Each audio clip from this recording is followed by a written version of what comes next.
Bismillahirrahmanirrahim. Assalamualaikum warahmatullahi wabarakatuh.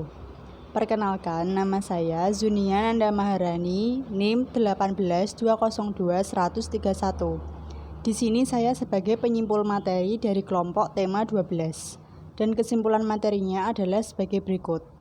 Berdasarkan dari makalah yang telah dipaparkan oleh pemakalah tentang tema 12, dapat saya tarik kesimpulan bahwasanya wakaf menurut pendapat Imam Syafi'i yang pada dasarnya menjadi paham pegangan mayoritas masyarakat Indonesia adalah menahan harta yang dapat memberikan manfaat secara kekal materi bendanya atau al-ain dengan cara memutuskan hak pengelolaan yang dimiliki oleh wakif untuk diserahkan kepada nazir yang dibolehkan oleh syariah.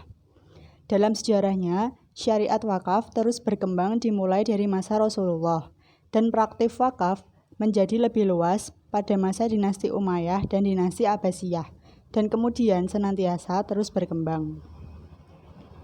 Seiring berkembangnya zaman, dalam syariah wakaf, ada intuisi wakaf terbaru yaitu wakaf tunai. Wakaf tunai sendiri adalah dana atau uang yang dihimpun oleh institusi pengelola wakaf atau nazir melalui penerbitan sertifikat wakaf tunai yang dibeli oleh masyarakat. Dalam hal ini, MUI juga sudah mengeluarkan fatwa yang salah satu isinya adalah bahwa wakaf tunai atau uang hukumnya adalah jawaz atau boleh. Tujuan dari adanya wakaf tunai antara lain yaitu membantu penggalangan tabungan sosial melalui sertifikat wakaf tunai yang dapat diatasnamakan orang-orang pilihan, baik yang masih hidup maupun yang sudah meninggal, sehingga dapat memperkuat integrasi kekeluargaan di antara umat. Melalui wakaf uang, aset-aset yang berupa tanah-tanah kosong bisa mulai dimanfaatkan dengan pembangunan gedung atau dapat diolah untuk lahan pertanian. Menurut saya, tentang masalah wakaf tunai tersebut, tentunya memberi dampak yang baik dalam pembangunan dan dalam perkembangan sosial. Karena dengan begitu, harta yang diwakafkan dapat dioptimalkan dan akan lebih produktif. Tetapi kembali lagi dalam hal pengelolaan dan pemrosesan harus berdasarkan dan berlandaskan hukum syariah Islam.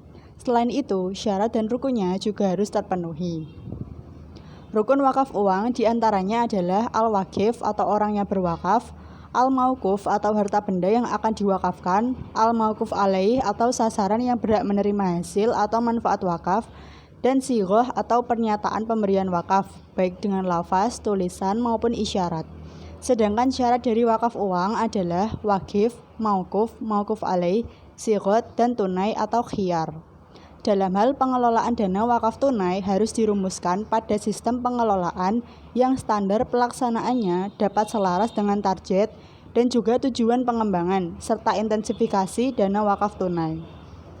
Di Indonesia sendiri juga sudah ada Badan Wakaf Indonesia atau BWI sebagai institusi khusus dalam menangani persoalan wakaf di Indonesia yang mempunyai fungsi pokok mengkoordinir nazir-nazir yang telah ada dan mengelola secara mandiri terhadap harta wakaf yang dipercayakan kepadanya, khususnya wakaf tunai. Hasil dari pengembangan dan pengelolaan dana wakaf tunai tersebut kemudian dipergunakan secara optimal untuk keperluan sosial yang berorientasi kepada kemaslahatan umum. Ketika sistem pengelolaan yang sudah sesuai dengan syariah Islam dan juga sumber daya manusianya yang amanah dan bertanggung jawab, maka akan dapat dicapai kemaslahatan umum. Terdapat beberapa kendala dalam pengembangan wakaf tunai atau uang. Salah satunya yaitu masalah pemahaman masyarakat tentang hukum dan hakikat wakaf tunai atau uang. Pada tataran ini, masyarakat belum memahami wakaf tunai atau uang, baik dari segi hukum dan pengimplementasiannya. Untuk mengatasi kendala ini, diperlukan adanya strategi sosialisasi yang lebih intensif guna meningkatkan kesadaran dan kemauan masyarakat untuk berwakaf.